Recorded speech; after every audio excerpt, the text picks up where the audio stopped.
Poetry on Trial: The Accusations and Defense of Poetry. The defense of poetry.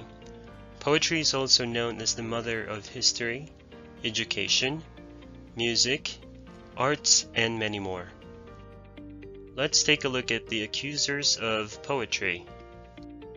Charges against poetry by Socrates in Plato's Republic. So Socrates thinks of poetry as malevolent in influence, especially mimetic poetry. He thinks that it is destructive or corrupting in influence or nature. Second, he thinks that poetry is distorting the truth or guilty of exaggeration. And he also thinks that poetry is lacking the truth or the absence of truth. He mentions in the Republic, precisely in the same manner, we shall say that the mimetic poet sets up in each individual soul a vicious constitution by fashioning phantoms far removed from reality and by currying favor with the senseless element. Let's listen to one of the defenders of poetry. The counterclaim by Aristotle in the Poetics. So Aristotle thinks of poetry as indeed playing with emotion, but it does so in a way that it enhances our reasoning through catharsis. Second, he thinks that it is a form of imitation, but it is inherent in human nature, and it plays an essential role in the formation of knowledge. And he also thinks that poetry does involve mimesis, which represents the crucial link between pleasure and learning. And a person enjoys learning through mimesis, thus encouraging the person to keep learning. He mentions in the Poetics, from childhood a man has an instinct for representation, and in this respect differs from the other animals that he is far more imitative and learns his first lessons by representing things. Let's go down. The reason why we enjoy seeking likeness is that as we look, we learn and infer that each, for instance, that is so and so.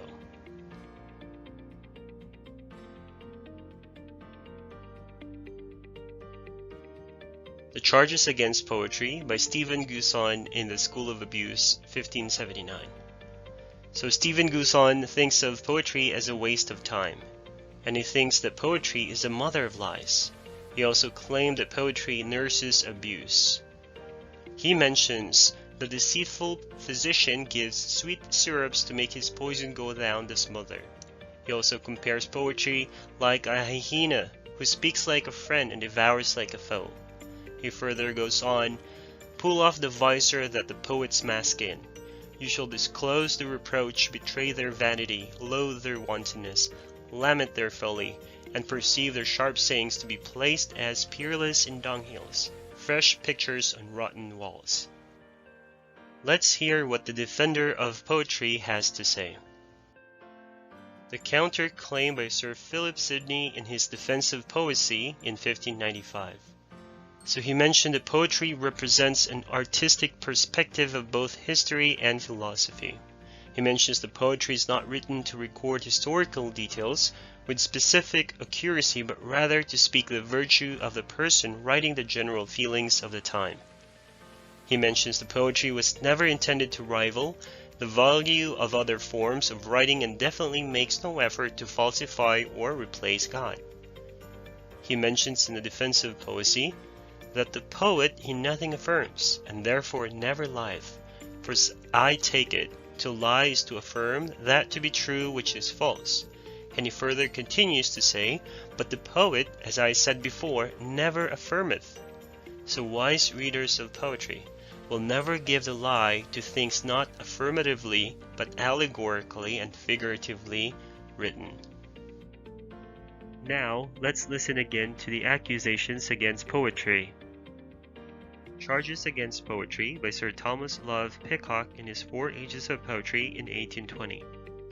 He mentions that poetry is of less use to the modern man than it was in the previous ages. He adds that as civilization progresses, poetry declines and becomes a waste of time for intelligent people and should rather study natural and social sciences. He adds again that poetry is insolent because it is pretentious. He mentions in the 4 Ages of Poetry that nothing more is impertinent than this pretension.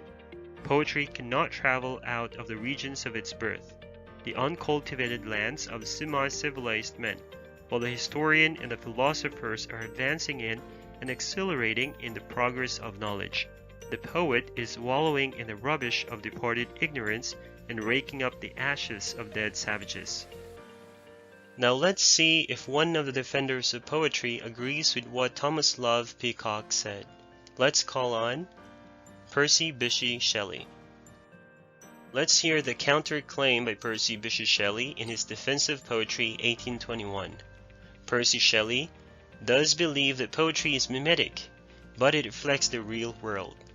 And he also claims that poetry enhances reason and imagination, which are both important faculties in the poet. He also adds that the poet throughout history has been both legislator or lawmakers and prophet or religious messengers. He mentions, "But poets, or those who imagine and express this indestructible order, are not only authors of language and of music, of the dance and architecture, and statuary and painting. They are the institutors of law, and the founders of civil society, the inventors of the arts of life, and the teachers who draw into a certain propinquity with the beautiful and the true." He continues to add, "Poetry lifts the veil from the hidden beauty of the world." This is the prima facie against the trial of poetry by Percy Bysshe Shelley. So Shelley mentions, "The great instrument of moral good is the imagination." He adds that poetry enlarges the circumference of the imagination by replenishing it with thoughts of ever new delight. He adds again, poetry strengthens the faculty, which is the organ of the moral nature of man, in the same manner as exercise strengthens a limb. So in summary, let's take a look at how poetry affects the mind of an individual. Poetry actually helps enhance the imagination. When the imagination is triggered, it also enhances the thought process through assimilation. And with that, it helps a person's ability to reason through rationality. And with that, it triggers logical thinking in a person. When a person is logically thinking, he is able to distinguish right versus wrong. And when he is able to distinguish right versus wrong, he arrives at a certain truth.